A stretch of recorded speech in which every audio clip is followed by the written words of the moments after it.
5 గ్రామాల్లో నాగర్ కర్నూలు జిల్లాల్లో ఒక్క ఎస్టీ కుటుంబం లేదు. అయినా 5కి ఎస్టీ రిజర్వేషన్ ఇచ్చారు. మేము అప్పుడే ప్రెస్ మీట్ పెట్టి చెప్పినాం ఇది కరెక్ట్ కాదు, ఇది సరి చేసుకోండి ఆఫీసర్లని. మళ్ళీ సేమ్ అదే తప్పు ఇప్పుడు రిపీట్ అయింది. ఈ 5 గ్రామాలకు ఇప్పుడు ఎలక్షన్లు కూడా అవుతలేవు. అంటే ఎంత లాపర్వా మీకు, ఎంత ఎంత లెక్కలేనితనం ప్రజలంటే.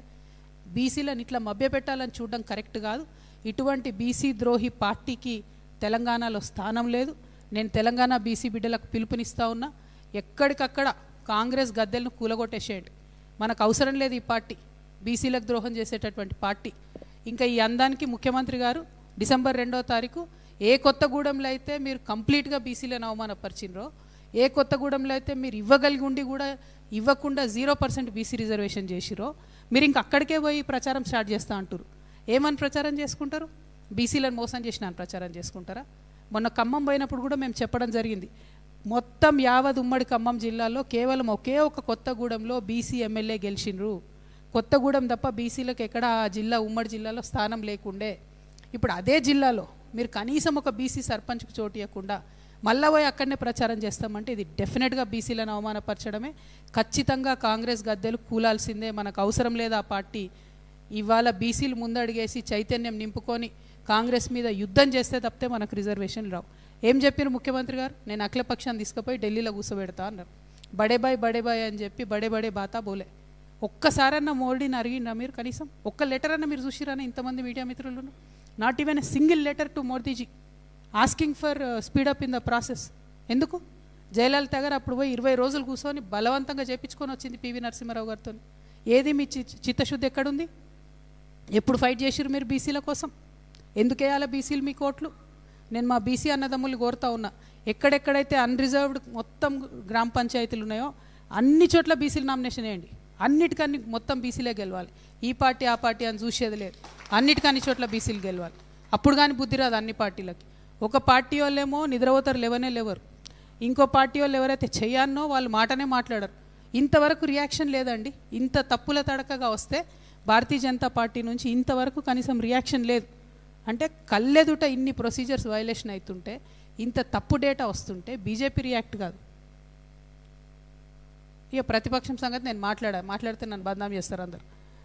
మేము మాత్రం జాగృతి నుండి డిసైడ్ అయినాం, ఖచ్చితంగా అన్ని గ్రామాలలో బీసీలు అందరూ నామినేషన్ వేయాలి, వేసేటట్టుగా మేము ప్రయత్నం చేస్తాం.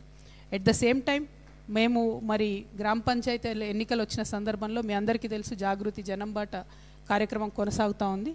యాజ్ పర్ షెడ్యూల్ రేపు కామారెడ్డిలో జరుగుతుంది.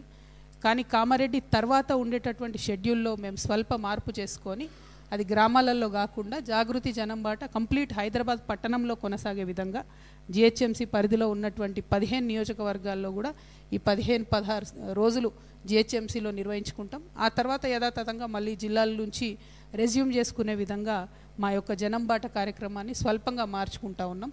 ఎట్ ద సేమ్ టైం ప్రతి గ్రామంలో బీసీలు ఎవరైనా దీన్ని గుర్తుండదు, ఏ పార్టీ వాళ్ళు అనేది పెద్దగా ఎస్టాబ్లిష్ అయ్యి ఉండదు. కాబట్టి ప్రతి గ్రామ పంచాయతీ కూడా బీసీలు గెలిచేటట్టుగా ఉన్నటువంటి మొత్తం 10,000 గ్రామ పంచాయతీలలో మనకు ఎంత హక్కు ఉందో అంత కూడా బీసీలు గెలిచేటట్టుగా ఫైట్ చేయాలని చెప్పి, దానికోసం ప్రయత్నం చేయాలని చెప్పి బీసీ బిడ్డలకు మేము పిలుపునిస్తూ ఉన్నాం. At the same time BC జేఏసీలు ఆర్ కృష్ణన్న గారు కావచ్చు, ప్రొఫెసర్ గారు చిరంజీవులు గారు కావచ్చు, విశారదన్ అన్న గారు కావచ్చు, ఇట్లా ప్రజాస్వామ్యవాదులు ఎవరైతే బీసీల కోసం ఇస్తున్నటువంటి పిలుపులు ఏవైతే ఉన్నాయో వాటిలన్నిట్లో కూడా తెలంగాణ జాగృతి అగ్రభాగాన పాల్గొంటుంది. మా అంతటా మేము కూడా ప్రత్యేక కార్యాచరణ బీసీల హక్కుల కోసం కూడా తీసుకుంటాం. ఇవాళ మేము ఈ విషయాలన్నీ కూడా ఏవైతే డేటా తప్పుల తడకగా ఉందన్నటువంటి విషయాన్ని, గ్రామ పంచాయతీల వారీగా డేటా ఇవ్వాలన్న విషయాన్ని మరొకసారి గట్టిగా చెప్తూ ఫ్యూచర్ కార్యాచరణ అంతా కూడా మీరు రేపటి నుండి చూస్తారు. రేపు 2 రోజులు మాత్రం జనంబాట కొనసాగుతుంది కామారెడ్డిలో. ఆ తర్వాత షెడ్యూల్ అంతా కూడా మారుతుంది. అందరితో కూడా కలిపి ఫైట్ చేస్తాం. బట్ అల్టిమేట్గా ఈ ద్రోహంలో ప్రధాన పాత్ర కాంగ్రెస్ పార్టీదే. కాంగ్రెస్ పార్టీ జెండా గద్దెలు అనేటటువంటిది గ్రామాల్లో ఉన్నంతకాలం బీసీలకు ద్రోహం జరుగుతూనే ఉంటుందని చెప్పక తప్పని పరిస్థితి క్రియేట్ అవుతున్నది. కాంగ్రెస్ పార్టీ ఇప్పటికన్నా అర్థం చేసుకోవాలి, మేల్కోవాలి. అవకాశం ఉంటే ఎన్నికలు పోస్ట్పోన్ చేయాలి. ఈ రిజర్వేషన్ ప్రొసీజర్ అంతా కూడా రీవర్క్ చేయాలని చెప్పి కూడా నేను స్టేట్ ఎలక్షన్ కమిషన్ కూడా డిమాండ్ చేస్తూ ఉన్నా. మా బీసీ సోదరులందరూ కూడా కోర్టులలో కేసు వేసిండ్రు. ఎక్కడ అవకాశం ఉంటే అక్కడ మేము కూడా వాళ్ళతో పాటు కలిపి ఇంప్లీడ్ అవుతామని కూడా ఈ సందర్భంగా తెలియజేస్తున్నాను. Thank you. జై తెలంగాణ, జై జాగృతి.